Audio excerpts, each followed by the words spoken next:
जी, मेरा नाम प्रोफ़ेसर मारूफ़ अज़ीज़ ख़ान है। मैं ईएनटी सर्जन हूँ, नाक कान गले का सर्जन हूँ मैं।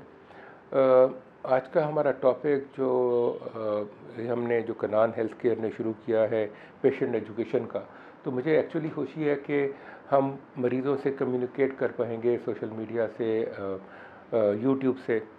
जो पाकिस्तान, इंडिया, हमारे जैसे मुल्कों में एक बहुत कॉमन बीमारी है, उसको नेज़ल पॉलिप्स कहते हैं, नाक में गदूद बन जाना। नाक में गदूदें जो हैं वो आम बच्चों में कम बनती हैं, यूजुअली यंग लोगों में बनती हैं, और वो उनका नाक ग्रेजुअली बिल्कुल ही ब्लॉक हुआ होता है। कई दफ़ा तो वो गदूदें नाक से बाहर हमें बाहर नज़र भी आ रही होती हैं कि बाहर आ रही हैं। ये सफ़ेद से रंग की होती हैं और ये दोनों साइड पर यूजुअली होती हैं। ये मरीज़ जो हैं ये बचपन से वो मरीज़ होते हैं जिनको एलर्जीज़ बहुत होती हैं। एलर्जी का किसी दिन आपके ये इसी तरह का एक टॉपिक करेंगे एलर्जी के ऊपर भी। तो एलर्जी से नाक में गदूदें बननी शुरू हो जाती हैं। एलर्जी जो है कहते हैं कि दुनिया में तकरीबन 40,000 केमिकल्स हैं जिनसे इंसानों को एलर्जी होती है। सारे तो टेस्ट नहीं हो सकते, सबका पता नहीं चलाया जा सकता, पर सबसे कॉमन डस्ट एलर्जी है या फूलों से एलर्जी है जो सीजनल होती है बाहर में या सितंबर अक्टूबर में। तो इन मरीज़ों में बचपन से ये छींकें मार रहे होते हैं और इनके गले में रेशा गिर रहा होता है, आँखों से पानी बह रहा होता है। फिर ग्रेजुअली जब एलर्जी का इलाज नहीं हुआ होता तो बहुत सारे ये मरीज़ जो हैं इनकी गदूदें बन जाती हैं। फिर एक पाकिस्तान इंडिया में जो बहुत कॉमन कॉज़ है एलर्जी की वजह, वो है फफूंदी, जिसको फंगस कहते हैं। जिस तरह आपकी वालदा ने आपको बताया होगा जी कि अचार में गीला चम्मच नहीं डालना, उल्ली लग जाती है। साइनसेस में भी उल्ली लग जाती है, और ये जो उल्ली है ना, इससे भी बहुत सारों को एलर्जी होती है और उसकी वजह से नाक में गदूदें बन जाती हैं। अच्छा, अनफॉर्चुनेटली जब गदूदें, अगर आपका नाक अभी बंद होना शुरू हुआ है और आपने डॉक्टर को दिखा लिया है, ईएनटी डॉक्टर को, तो हमारे पास कुछ दवाइयाँ हैं जिनको हम स्टीरॉयड नेज़ल स्प्रेस कहते हैं। अगर छोटी छोटी गदूदें हों तो उनको हम स्प्रे करें तो बहुत सारी ये गदूदें गायब हो जाती हैं, और फिर आप लॉन्ग टर्म इनको मैनेज करते रहें तो ये मरीज़ ठीक रहते हैं। पर जिनमें एक दफ़ा काफ़ी बड़ी हो जाती है गदूदें, तो फिर उनके ऊपर कोई ये स्प्रे असर नहीं करते, और इसका भी इलाज ऑपरेशन ही है। इस ऑपरेशन से पहले हम यूजुअली सीटी स्कैन करवा लेते हैं। सीटी स्कैन से हम ये देखना चाहते हैं कि ये गदूदें, क्योंकि आपको पता है कि नाक, कान और गला बिल्कुल दिमाग के करीब है, और ये बिल्कुल यहाँ से बीमारी जो है वो आँखों में और दिमाग में जा सकती है। तो ये जो इनकी, इसीलिए हम सीटी स्कैन करवा लेते हैं, देखने के लिए कि अगर फंगस या फफूंदी लगी हुई है या ये गदूदें हैं, तो क्या इन्होंने हड्डी को गला तो नहीं दिया। अल्लाह ना करे ये कैंसर नहीं होता, पर ये गदूदें ऐसी होती हैं जो कि हड्डी को आहिस्ता आहिस्ता कमज़ोर, दिमाग की हड्डी को, नाक की हड्डी को कमज़ोर करना शुरू कर देती हैं। तो हम सीटी स्कैन करवाते हैं, उसकी सारी देखते हैं कि कहाँ कहाँ किस किस साइनस में। आपको पता है कि यहाँ सर में भी साइनस होते हैं, चेहरे पे भी हैं, नाक के पिछले हिस्से में भी हैं। वो हमें सवाई सीटी स्कैन के और किसी तरीके से नज़र नहीं आते, तो वो करवा के देखते हैं।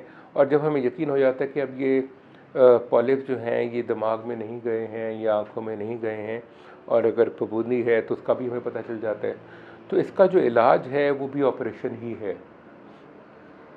इसके लिए जो मैं ऑपरेशन करता हूँ उसको हम एंडोस्कोपिक साइनस सर्जरी कहते हैं, फेस। ये पिछले 26 साल से ये ऑपरेशन हम कर रहे हैं, बल्कि मेरा ख्याल है शायद लाहौर में 1996 से मैं इसके शुरू किया था हमने मियाँ हॉस्पिटल से। और अभी तक हम हज़ारों ऐसे मरीज़ों के ऑपरेशन एंडोस्कोपिकली करते हैं जिसमें चेहरे पे कोई ज़ख़म नहीं होता। पहले ज़माने में आँख के साइड से हम चीरा दे के ऑपरेशन करते थे और इस तरह के काम होते थे, पर अब जो है ये जब से एंडोस्कोप्स आई हैं, हमने ये सारे काम नाक के अंदर से ही करने शुरू कर दिए हैं, तो इसका कोई निशान नहीं रहता। पर ये ऐसा नहीं है कि आपके ख्याल में कोई बहुत ही सीधा साधा सा ऑपरेशन है, ये भी एक ऑपरेशन ही है और बेहोशी में किया जाता है। इसमें भी हमें मरीज़ को 24 घंटे अस्पताल में रखना पड़ता है। पहले फिर जिस तरह हमारा एक्सपीरियंस बढ़ता गया, हमें समझ आई कि अगर हम सारे पॉलिप्स अच्छे तरीके से निकाल दें तो मरीज़ के अंदर ब्लीडिंग के चांसेस ऑपरेशन के बाद बहुत कम हो जाते हैं। तो बहुत सारे ऐसे मरीज़ों को हमें कभी नाक में पट्टी रखने की ज़रूरत नहीं पड़ती है, और इनकी भी हीलिंग बहुत अच्छी और जल्दी हो जाती है। ये पर इसमें एक मसला है, और मसला ये है कि जिनको एलर्जी होती है, मैं आपको बताऊं कि एलर्जी का इलाज मेरा ख्याल है हकीम लुकमान ने भी नहीं बताया था। एलर्जी जो है वो सारी ज़िंदगी चलती है। कुछ लोगों में वे टाइम ख़त्म भी हो जाती है, खुद ही ख़त्म हो जाती है। पर आप कहें जी कि मारूफ से कोई दवाई लूँगा मैं एलर्जी की और फिर दोबारा एलर्जी कभी होगी नहीं, ऐसा ना मेरे पास ये नुस्खा है, ना दुनिया में अभी तक ईजाद हुआ है। तो जिनकी पॉलिप्स बने होते हैं एलर्जी की वजह से, वो क्योंकि एलर्जी तो वहाँ पर है, तो ये पॉलिप्स दोबारा भी बन सकते हैं।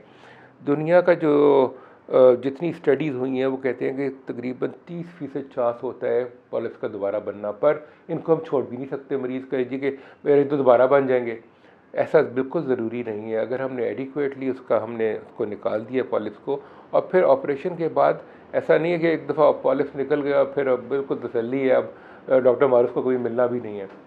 अनफॉर्चुनेटली आपको इस ऑपरेशन के बाद भी मेरे पास आते रहना पड़ेगा, क्योंकि कुछ दवाइयाँ ऐसी हैं जो पॉलिप्स को वापस आने से रोकती हैं, और वो हमें आपको देनी पड़ती हैं लॉन्ग टर्म के लिए। तो इसका जो फॉलो अप है वो बहुत इम्पॉर्टेंट है। और पर अगेन, जिन लोगों ने भी पॉलिप का ऑपरेशन कराया है उनको लगा कि शायद नई ज़िंदगी मिल गई है। कि आप सोचें नाक हर वक्त बंद रहता हो तो क्या फीलिंग, सर में दर्द रहती है और गले में रेशा गिरता रहता है। तो बहुत ऐसे हमारे माशाल्लाह अच्छे और सेटिस्फाइड मरीज़ हैं जिन्होंने ये ऑपरेशन कराया, और वो एक बहुत अच्छी ज़िंदगी गुजार रहे हैं। Thank you.